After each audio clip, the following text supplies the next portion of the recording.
શ્રીમદ ભગવદ્ ગીતામાં ભગવાન પોતાના મુખેથી જે પણ વાણી કહે છે એ આપણે 700 શ્લોકના માધ્યમથી સાંભળીએ છીએ. એમાં 700 શ્લોક છે.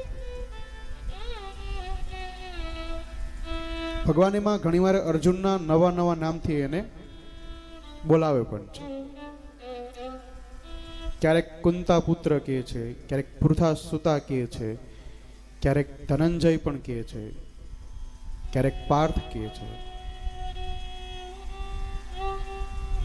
તો જ્યારે શ્રીમદ ભગવદ્ ગીતા વાંચો ત્યારે આ બધા નામ આવે તો એ અર્જુનના નામ છે. જો ભગવાનના જાજા નામ હોય તો એના જે મિત્ર હોય એના નામ ઘણા જ હોય. થોડીક અસર તો થાય ને.